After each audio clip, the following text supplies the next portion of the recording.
আপনার makeup room হলো আপনার নিজের গাড়ি, সত্যি না মিথ্যা? আল্লাহ, এটা একদম সঠিক। আজকে মেকআপ গাড়িতেই হয়েছে, তুমি দেখছো আমাকে, আমি রাইট? জানি। ওকে, আপু আপনি পড়াশোনা করেছেন কোথায়? মগবাজার গার্লস স্কুল, তারপর লালমাটিয়া মহিলা কলেজ। বাহ! রিয়ন আহমেদ শুভ লিখেছেন, নতুন গান নিয়ে কবে আসবেন? নতুন গান তো আসছেই রেগুলার। তারপর আমি আপুর কাছে শুনি যে বন্ধু গো শোনো, এরপর নতুন কি গান আসছে, যেহেতু কোরবানির ঈদ আপাতত রয়েছে সামনে। আপাতত এখনো পর্যন্ত ঈদের ছুটিতেই আছে সবাই। হুম, হুম, প্রজেক্ট তো ইনফ্যাক্ট হুম, ইনশাআল্লাহ নতুন গান, যেহেতু আমি গানের মানুষ, এটাই হুম, আমার কাজ। এটা ছাড়া আর কিছুই করি না। সো আবার আ মানে সবাই হুম, যদি কাজে যখন ঢুকবে তখন নতুন কাজগুলো নিয়ে আবার আসবো ইনশাআল্লাহ। ডেফিনিটলি। এবারে ১০ এ বস। এটা একটা নতুন সেগমেন্ট এবং এই ১০ এ বস। বস মানে ১০ টি প্রশ্ন করা হবে। বশ করে ফেলবা আমাকে। হ্যাঁ, ১০ টি সঠিক উত্তর দিতে পারলে আপনি ১০ এ ১০ পেলেন। আর হুম। যদি সঠিক উত্তর দিতে না পারেন, তাহলে আপনি ১০ এ বস হলেন। ওকে। ওকে। হ্যাঁ, এবারে ১ নম্বর প্রশ্ন। এবারে যেহেতু মানে একটু ১০ টি প্রশ্ন করছি আমি এবং দ্রুতই উত্তর চাই হুম, হুম। আপনার কাছ থেকে। রুবিকস কিউবটা এবার মেলানোর চেষ্টা করতে হবে এবং এটা তো উত্তর আমি দিতে হবে। জীবনে পাবো না। ১০ এ ০ এটা আমি। ইমরানও বলে গেছে। আমি ১০ এ ০। না, না ১০ এ শূন্য এটার জন্য আলাদা করে আমি কোনো মার্কস দিচ্ছি না। বাট এটা একটু ব্যস্ত রাখা আপনাকে। ওকে। প্রিয় গান, হুম। দুষ্টু কোকিল, দিল দিল, তুই কি আমার হবি রে?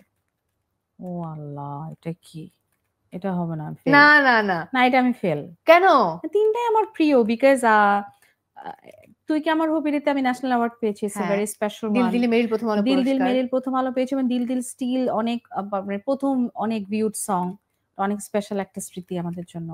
আর দুষ্ট কোকিল তো আমার লাইফের একটা অন্য একটা চাকা ঘুরাই দিছে। সো এটাও অনেক second special. Innings. Second innings, right? Yeah, it is. আচ্ছা, জনপ্রিয় গান নির্ণয় হয় পুরস্কার নাকি ভিউ এর মাধ্যমে?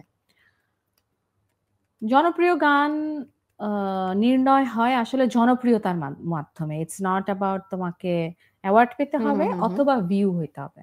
রাইট। মানুষ কোনটা মনে রেখেছে ভিউ তো মান তুমি দেখলা, গান দেখার পর তোমার ভালো লাগলো না, তাহলে হলো? না, মানুষ ট্রু। যেটাকে বেশি ভালোবাসবে, তুমি গানটা শোনার সাথে, সাথে তোমার আনন্দ লাগবে and তুমি গাইতে থাকবা। ওইটাই নির্ণয় করে যে তোমার গান ওকে। জনপ্রিয়। এবারের প্রশ্ন, কে বেশি জনপ্রিয়? কনা, কোনাল, ন্যান্সি? ৩ জনই ৩ জনের জায়গায় হুম, তাদের হুম। অবস্থানে ঠিকঠাক। এখন এটা তো আসলে দর্শকের উপর ডিপেন্ড করে। আমার মনে হয় যে, যে যার জায়গায় একটা যথেষ্ট পরিমাণ ফ্যান ফলোয়ার নিয়েই হুম, হুম, তারা হুম, হুম। ভালোবাসা নিয়েই আজকে এই জায়গায় আছে। ওকে।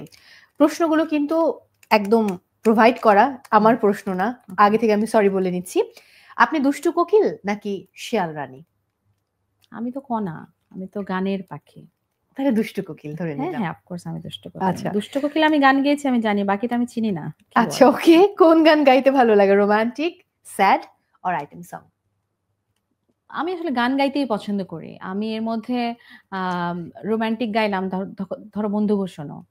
আ তারপর কি আইটেম গাইলাম, ধরো 'প্রেমের দোকানদার।' ওকে? আমি যদি ধরি 'প্রেমের হুম, হুম, দোকানদার' হুম, একটা হুম, আইটেম হুম, সং। হুম। তারপর হচ্ছে তোমার রো রোমান্টিক হচ্ছে 'বন্ধু গো শোনো' বা 'কন্যা।' আর মাঝখানে আমার একটা স্যাড গানও খুব পপুলার হচ্ছে। সেটা হচ্ছে 'তোমার ব্যথায় আমি' একটা গান। তো আমি এটা গাইতে গিয়ে আমি বারবার বলছিলাম, "আমার গলাটা কি স্যাড লাগতেছে? স্যাড লাগতেছে, আমার গলা স্যাড লাগছে।"